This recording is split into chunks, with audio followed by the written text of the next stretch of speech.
Vamos a calcular el campo magnético generado por dos hilos rectos, paralelos, infinitos, recorridos por una corriente de intensidad I en sentido contrario en ambos hilos.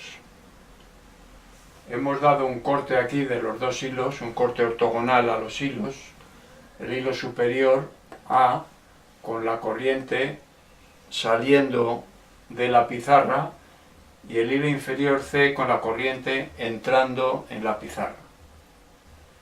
El punto P en el que vamos a calcular el campo está en el plano medio de simetría de los dos hilos a una distancia R mayúscula del segmento que une los dos hilos, ortogonal a los dos hilos. La distancia entre ellos es D. Por lo tanto, la distancia de cada uno de ellos al plano medio de simetría es D partido por 2. Vamos a partir del resultado que obtuvimos en el problema anterior, en el que calculamos el campo generado por un segmento de hilo recto recorrido por una intensidad I en un punto P a una distancia B de dicho hilo, y definíamos la posición de los extremos respecto del punto P y la línea recta ortogonal a dicho hilo mediante los ángulos, el extremo superior alfa sub 1 y el extremo inferior menos alfa sub 2. El signo es negativo de alfa sub 2 porque va en sentido contrario ese ángulo que el ángulo superior. El campo que obteníamos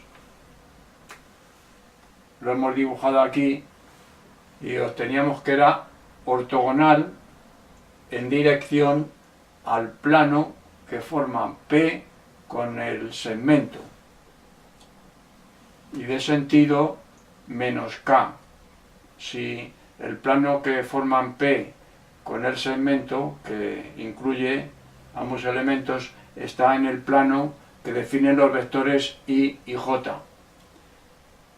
Vamos a llamar B sub 1 a ese campo magnético y será igual a menos mu sub 0 por la intensidad I partido por 4 por pi por B, la distancia del punto P al hilo, por el vector unitario K, y que multiplica a la suma del seno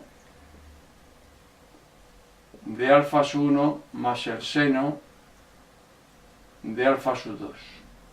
Alfa sub 2 en valor absoluto, puesto que ya le hemos dado el signo menos aquí. A partir de aquí podemos calcular el campo que genera un hilo infinito, porque si el hilo es infinito, los extremos, el ángulo que definen cada uno de los extremos, el alfa sub 1, será pi medios para el extremo superior, que está en el infinito. Esta es la recta paralela que define la posición del infinito del extremo superior, y para alfa sub 2 menos alfa sub 2 será menos pi medios, que define la dirección del infinito del extremo inferior. Entonces, si hacemos alfa sub 1 igual a alfa sub 2 igual a pi medios, obtenemos que el campo B sub 1, luego vamos a llamar B sub 1 infinito, el módulo, vamos a trabajar con módulos, será igual a mu sub 0 por I partido por 4 por pi por B, y ahora por el seno de pi medios más el seno de pi medios. 1 más 1, que es 2. Entonces vamos a borrar el 4 y a borrar el 2 y dejamos aquí un 2 en el denominador. Ahora en el problema que vamos a resolver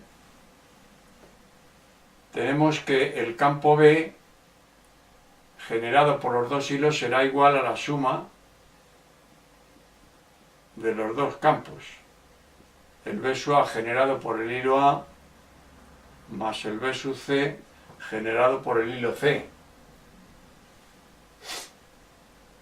Las direcciones de B sub A y B sub C son ortogonales a la distancia o la línea que une C con P, como hemos visto aquí, y a la que une A con P. Son ortogonales al plano que define P con el hilo superior y P con el hilo inferior. Luego entonces este ángulo y este es pi medios. Por simetría, el campo B, puesto que B sub A en valor absoluto es igual a B sub C y las direcciones y sentidos son los que tenemos aquí indicados, el sentido lo da la regla del sacacorchos. El B sub C, si el sacacorchos avanza en el sentido hacia adentro de la pizarra, el giro me define el sentido de B sub C. Y lo mismo ocurre con B sub A, que si sale hacia afuera el sacacorchos me define ese sentido indicado ahí. Luego entonces, como vemos, B ocupa justamente el centro, por simetría, entre B sub A y B sub C. Bien, como B sub A y B sub C en módulo son iguales, porque los dos están recorridos por la intensidad I, aunque sus direcciones no coincidan, como vemos aquí, pues serán iguales a B sub 1 infinito, que es mu sub 0 por I partido por 2 por pi y por B, que es la misma distancia que hemos utilizado aquí para definir la posición del punto P. Si nos vamos a esta figura, vemos pues que B es igual a cualquiera de los dos módulos, vamos a poner el de B sub A, por el coseno de alfa, el de arriba y el de abajo es el mismo, coseno de alfa, y por 2, puesto que los dos módulos son iguales. Si sustituimos aquí el valor de B sub A, tengo que el campo B es igual a mu sub 0 por I partido por 2 por pi por B por 2 y por el coseno de alfa. El 2 y el 2 lo puedo eliminar. En el coseno de alfa lo puedo calcular en función de las dimensiones que tengo aquí. Este ángulo es alfa también, porque este lado es ortogonal a este y este otro lado del ángulo es ortogonal a este. Luego este ángulo es alfa también, como este. Luego coseno de alfa lo puedo calcular con las dimensiones B y D medios. B por coseno de alfa es igual a D medios, coseno de alfa es igual a D medios partido por B. Si sustituimos aquí me queda que el campo B es igual a mu sub 0 por I partido por pi por B por D medios partido por B, D, B con B, B cuadrado, y aquí un 2. Puedo sustituir B cuadrado en función de R, distancia punto P, al plano de los dos hilos, y a D medios, porque claro, B, vamos a ponerlo aquí, al cuadrado es igual a R cuadrado más D medios al cuadrado.